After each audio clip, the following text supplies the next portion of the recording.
humilhante para o Santos, correndo o risco de novo de rebaixamento. Vou jogar um tema aqui para vocês. Na verdade, eu vou jogar dois. Primeiro, se é a maior discrepância que vocês já viram entre Santos e Palmeiras. A gente está falando de uma rivalidade que bombava na época de Pelé, de Ademir, e recentemente também, aqueles duelos que conversei recentemente do Sport Center com o Praz, aquela época Praz, tinha o Ricardo Oliveira, lembra?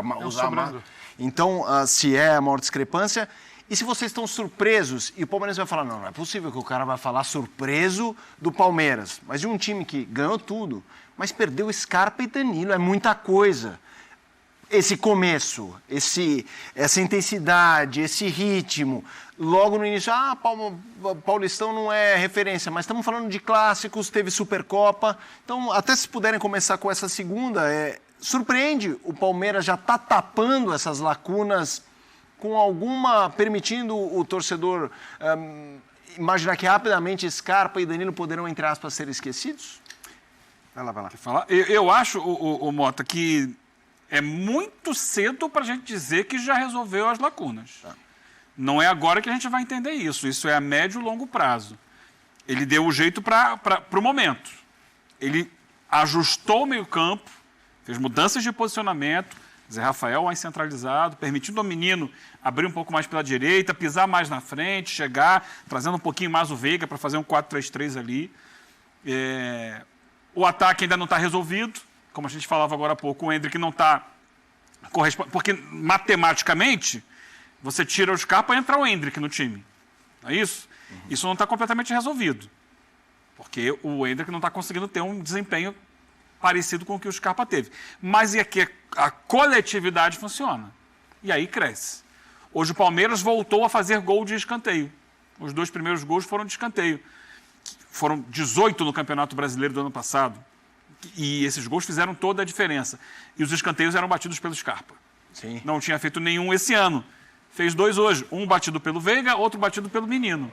É buscar de volta situações que são características do time e que são diferenciais do time, dentro do material que se tem humano. Mas eu acho até perigoso concluir que resolveu a saída dos dois, porque as demandas da temporada vão se apresentar com mais dificuldade ali na frente, não é agora ainda. E outra coisa, Eugênio, eu concordo plenamente com você, porque as demandas e as lacunas e as carências talvez não sejam no time principal, de fato. Talvez a carência que o Palmeiras passa a ter no momento que ele perde o Scarpa e o Danilo, essa carência passa a estar no elenco, na hora que você precisa trocar. Porque você vai jogar Libertadores, você vai jogar a Copa do Brasil, você vai jogar Campeonato Brasileiro e você vai precisar ter alternativas. Então, jogadores que eram alternativas passam a ser titulares. Então, a gente tem o Gabriel Menino, e essa é a grande notícia, eu acho, do Palmeiras até aqui. Aparentemente, porque também é muito cedo, mas aparentemente é uma recuperação do Gabriel Menino, que de novo jogou bem. Então, se o Gabriel Menino jogar no seu mais alto nível, ele não tem uma perda em relação à saída do Danilo. Não tem mesmo. Se a gente olhar para aquilo que o Gabriel Menino já fez no próprio Palmeiras, sendo inclusive convocado para a seleção brasileira. Um jogador que inclusive pode atuar em várias posições, que tem talvez uma capacidade de chegada e de finalização até melhor. Então, assim, é uma grande notícia se o Palmeiras tiver recuperado o Gabriel Menino. Quantitativamente ainda precisa repor. Isso, é o que eu estou falando. A lacuna, ela não é necessariamente no time titular. O fato de você ter um time titular que aí, beleza, joga muito bem na Supercopa e vence, que vence com facilidade o Santos, não significa que você não precise de reposição para aquelas peças. Porque o Gabriel Menino era uma peça de reposição. O Endrick, ok, ele virou titular no final da temporada passada porque o Veiga estava machucado.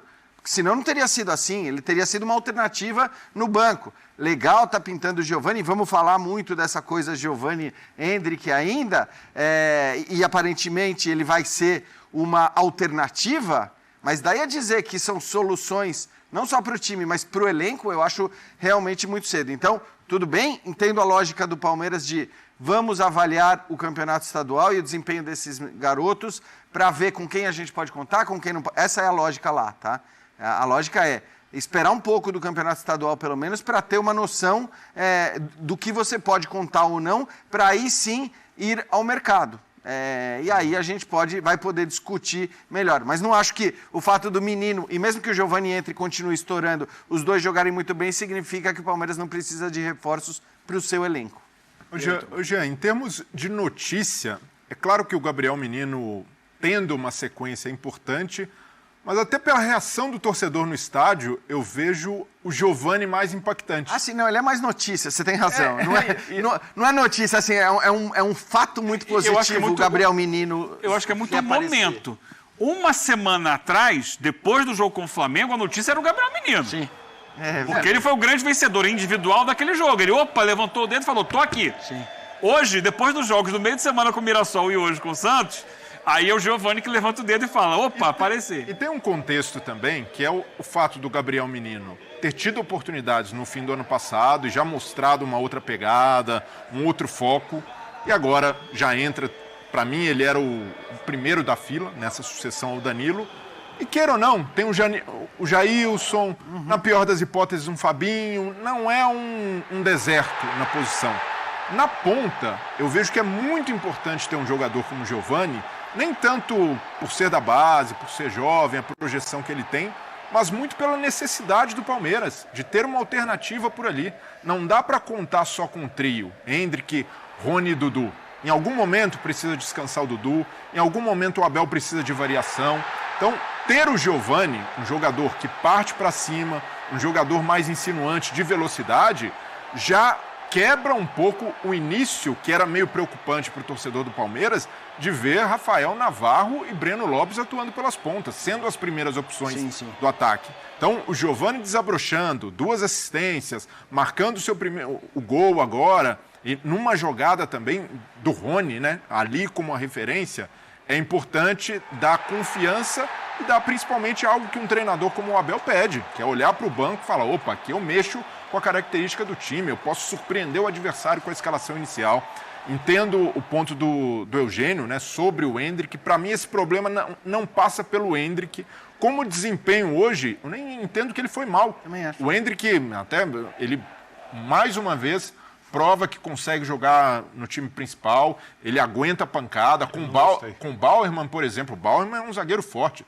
Ele, no tranco ali, derrubou o Bauerman. Então, é um jogador que tem essa presença física, uma presença de área. No segundo gol do Palmeiras, ele está disputando, mas para mim o Palmeiras é mais natural com o Rony jogando na referência. Os jogadores já entendem isso de uma forma mais automática. Isso vai acontecer com o Endrick.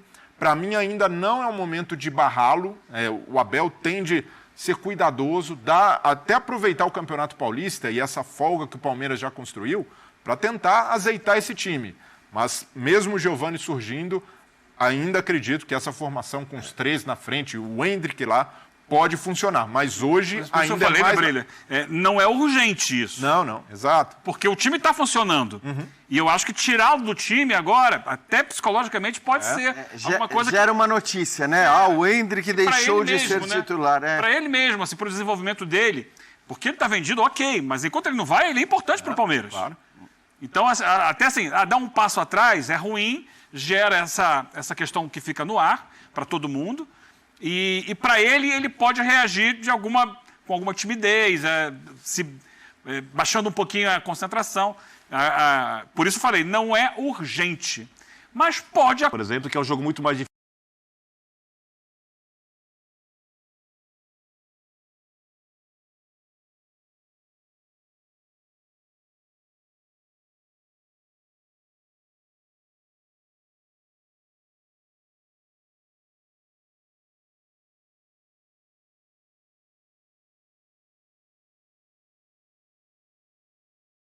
Difícil, importante, um jogo muito mais pesado que o jogo de hoje. Eu achei ele bem hoje, não achei espetacular, mas achei bem. Nenhum desses jogos... Não esteve mal hoje, eu acho que não esteve bem, não esteve mal. Para mim é um jogo nota 6, vamos ser bem claros. Com a diferença das equipes e de desempenho, o jogo foi muito fácil para o Palmeiras. Sim. Então, no jogo fácil, eu espero que o jogador faça alguma coisa a mais. Não, mas, Bino, só uma coisa. O Veiga jogou muito bem hoje. O Dudu jogou muito bem. Todos jogaram melhor que o Endrick. Eu acho. Não acho. Assim, mas é uma questão de opinião. Não acho. Eu acho que teve todo mundo ali numa média 6,5, vai por aí. 6, eu gostei da atuação do Veiga, o Rony mais uma vez, né? Se destacando, nenhuma novidade. Agora... Só pontuar aqui, né? Sinal dos tempos. Olha só, cara. No dia que o Palmeiras ganha com facilidade do Santos, a média para os 6,5. principais jogadores é 6,5. Mas é só a gente lembrar que 6,5 na bola de prata... É muito. É uma boa nota, tá? Estão brigando pelo troféu.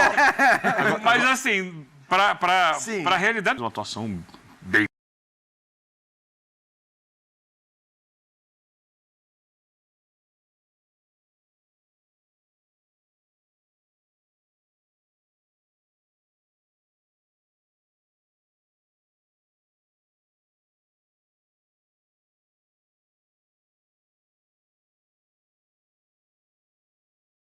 melhor que a de hoje. O adversário era mais difícil para mim. É o jogo que eu mais valorizo. E eu acho que o estadual, no final das contas, eu continuo. Eu sei que o clássico tem o peso, que ganhar é sempre muito bom e tem que comemorar as vitórias, mas eu continuo tendo que olhar esses jogos como jogos de construção. E eu acho que você olha o que tem acontecido até agora e nada é conclusivo. A gente vê um Gabriel Menino em Realmente ainda não também. estava...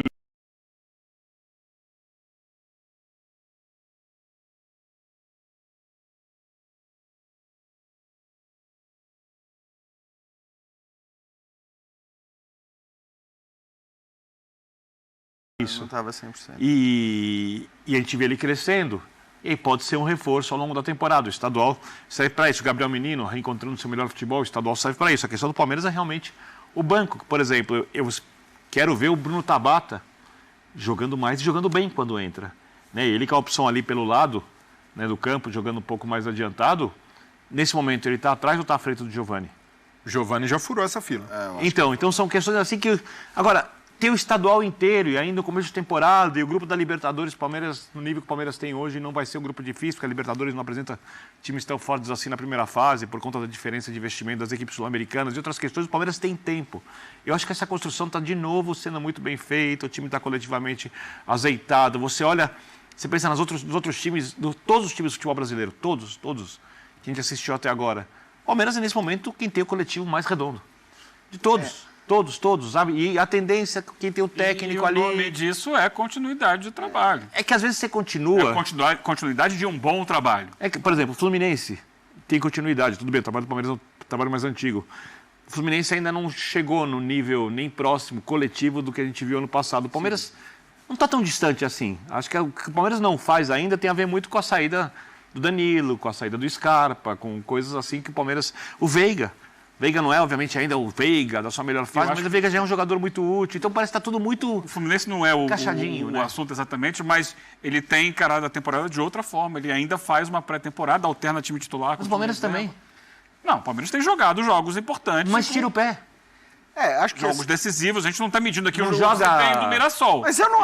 Hoje, o desempenho de hoje é do Flamengo. Assim, é que eu acho que, assim, hoje, por exemplo, o tirar o pé não cabe. Porque eu acho que... Claro que você não vai ter uma postura num jogo como esse igual uma postura de um jogo contra o Flamengo. Sim. Isso é do futebol, é normal. Inclusive, acho que... Não, mas não é tirar o pé, porque eu achei que hoje a intensidade, a concentração, a gana, a volúpia, a maneira como o Palmeiras jogou foi uma maneira coletivamente... Mas tem inconsciente, Jean. O jogador não consegue reproduzir então, o que faz no Flamengo. Ele tira o pé. Mas e aí... momento tirou o pé, Berné? Eu também não acho... Você acha que jogou na mesma intensidade, a marcação? Não, eu acho que nunca jogar na mesma intensidade de uma final. Espera, só falar uma coisa. Tirar o pé não significa que não compete. Não, aí nós estamos sendo binário, 880, não é isso. Não, é que não consegue jogar porque não precisa. Então, mas são contextos retórica, completamente diferentes. Jogar o jogo que se apresenta. É isso. Mas assim, dentro desse contexto, eu acho que não dá para exigir mais de concentração, de intensidade, de empenho, de gana e tudo mais. Então, acho que essa nem é uma questão. A questão é, o que o Palmeiras tem para resolver? Ele tem de cara 2 problemas para resolver. Um para checar se o Endrick é o substituto do Scarpa, no sentido de que ele ocupa aquela posição e o Rony abre e tudo mais, e checar se o Gabriel Menino é de fato, ou o Jailson, que até começou nessa posição, quem deveria ser o substituto do Danilo, porque são as 2 peças que saíram. E o Abel e o Palmeiras, na temporada passada, tinham um time titular muito claro, ao contrário do que aconteceu no ano anterior. Então, ele precisava reorganizar o time olhando para essas 2 coisas. Uma questão me parece que está sendo já muito bem encaminhada, que é o Gabriel Menino, né? E aí eu não estou falando por causa dos 2 últimos jogos. Eu estou falando pelo potencial que a gente sabe que o Gabriel Menino tem, pelo que ele já fez e que não estava mostrando, de fato, em boa parte da temporada passada. Então, se ele conseguir manter a toada, que foi uma toada normal para ele durante muito tempo, para o time titular está resolvido. A outra, ela é mais discutível, e aí eu acho que você tem vários argumentos, o Eugênio usou bons argumentos aqui, porque você mesmo falou, Felipe, um ótimo argumento para você dizer, não, o Giovani tem que realmente tomar essa vaga no time, porque ele tem 3 anos a mais. Ele que fez 19. 19 para 16 anos é uma diferença enorme. É uma diferença enorme. Então, seria um bom argumento. Outro argumento que muita gente esquece. O Giovani, quando se machuca, ele já tinha feito umas 4 ou 5 partidas no Palmeiras muito bem. Antes da Copinha, inclusive, né? Isso. Ele estava jogando em 2021 ainda. em alto nível. Então, assim, foi o cara que, quando teve as primeiras oportunidades, já estava jogando muito bem. Aí se machucou, perdeu uma temporada inteira. E aí vem então, assim, seria uma outra argumentação. E a outra, o Breler falou. O Rony, de fato, me parece, eu pensava completamente diferente. Mas o Rony, cada vez mais, ele vai sendo o cara que funciona melhor ali, jogando como um 9 de muita movimentação, do que o cara mais parado pelo lado. Então, essas são argumentações pró-Giovani. Mas você tem várias argumentações pró-Endrick também. A primeira dela, eu acho que passa pelo que geraria a notícia do Endrick. Não, o Endrick sai do time, entra Giovani, o Endrick vai para o banco de reservas. Isso ia gerar um celeuma que não caberia, não faria sentido nenhum gerar, mas é assim que as coisas funcionam no futebol brasileiro. De alguma maneira, poderia até mexer com a cabeça do Endrick, como disse o Eugênio. Embora, e aí eu achei muito interessante, eu comentava com o Breler, a gente estava vendo ali na hora que sai o gol do Giovani, na hora que o Giovani faz o gol, o primeiro cara que poderia passar pela cabeça dele tudo que a gente está discutindo. É o Endrick. É o Endrick. Ele vem correndo que nem um louco do banco, claro, porque tem uma relação com o Giovani. Empatia da base. É isso. E vai que nem um louco comemorando. Então, assim, na cabeça do Endrick, não está nem passando essa coisa. Bom, peraí, se o Giovani for muito bem, ele vai pegar a minha vaga, porque o Rony não sai do time. Entendeu? Então, ele também, o Endrick não me parece muito preocupado com isso. O Endrick já entendeu que as coisas... Muito obrigado por assistir o nosso vídeo. Se você gostou, então não se esqueça de inscrever no canal e deixar o seu like, para ficar por dentro sobre o mundo do futebol e ajudar para o crescimento do canal, para produzirmos mais vídeos para você que é amante do esporte.